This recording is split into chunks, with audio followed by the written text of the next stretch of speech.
When you look at the geopolitical chessboard of South Asia today, the great illusion of democratic transition in Bangladesh is slowly burning away, revealing a much darker, calculating cartographic siege. The international media is busy applauding the changing of the guard in Dhaka, entirely missing the actual terrifying headline. The real story isn't about who occupies the Prime Minister's office. The real story is written in radical green right across India's eastern flank. The recent electoral map is a masterpiece of asymmetrical warfare disguised as a democratic mandate. The Jamaat-e-Islami, a regressive, hardline, Pakistan-backed syndicate of ideological pyromaniacs, has systematically captured the western border, from the Bay of Bengal all the way up to the incredibly fragile Siliguri Corridor. 24 constituencies bordering Indian states have fallen to a radical backward party whose primary historical achievement was collaborating with the Pakistani military to slaughter its own people in 1971. This is not grassroots politics. This is a deliberate, mathematically precise deployment of radicalized demographics right at the doorstep of the Indian Republic. Let us dissect the sheer, absurd irony of this situation. Half a century ago, the Indian state bled its own soldiers to rip Bangladesh out of the genocidal grip of West Pakistan. We were the ultimate good neighbor. We sheltered their refugees,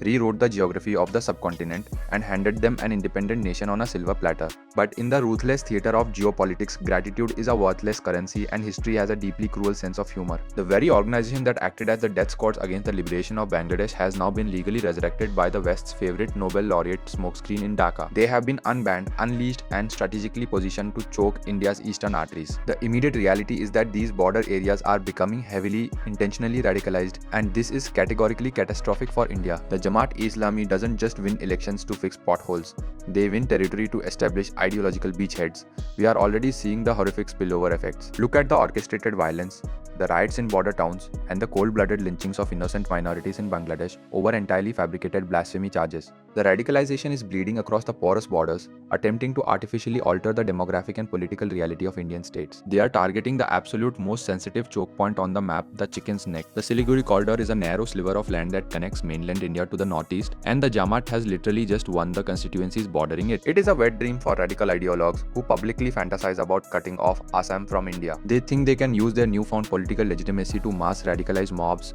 block supply chains, and sever India's internal geography. This brings us to the ultimate unforgiving imperative for New Delhi. The era of the soft, porous, culturally contiguous eastern border must violently and permanently end. It is time for the central government to move with absolute ruthless speed to heavily militarize and fence off our eastern flanks. And this must happen immediately, utterly regardless of the local political whining in border states or the diplomatic sensitivities of whoever happens to be sitting in power in neighboring capitals. National survival does not wait for a consensus. You do not leave your back door unlatched when the neighbor's house has just been taken over by a cult. The central government needs to lock down that entire 4,000-kilometer stretch with impenetrable steel, thermal imaging rings, drone-patrolled kill zones, and automated sensor grids. If local politicians want to play appeasement politics with national security for a few votes, New Delhi must bypass them entirely. And then, of course, we must address the pathetic, bankrupt puppet master pulling the strings in the background.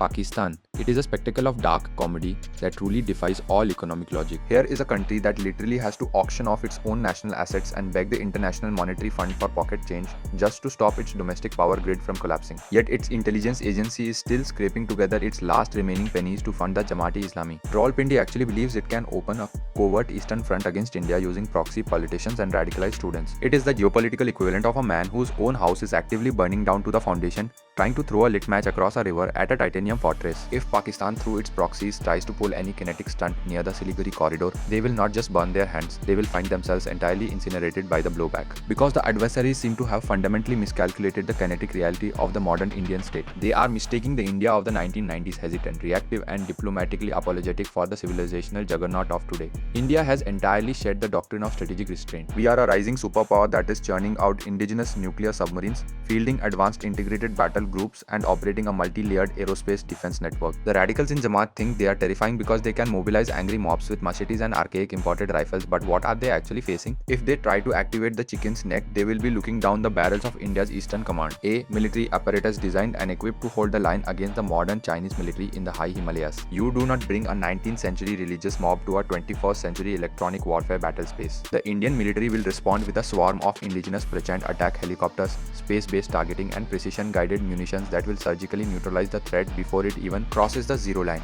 Furthermore, Bangladesh's entire economic survival, its garment industry, its power supply, its basic access to maritime trade is overwhelmingly tethered to Indian goodwill. India controls the rivers that flow into their delta and the naval superiority that guards the Bay of Bengal. If Dhaka allows its border regions to become permanent breeding ground for anti-India radicalism, New Delhi doesn't even need to fire a single artillery shell to cripple them. India can simply turn off the infrastructural taps and watch the artificially inflated economy of the adversary collapse under its own weight. The regressive radicals celebrating their tactical political victory today are celebrating inside a geographic cage. The civilizational state is awake, heavily armed, and utterly devoid of its old sentimental illusions about being a good neighbor to those who harbor terror. India is rapidly turning its eastern frontier into an impenetrable wall of hard power.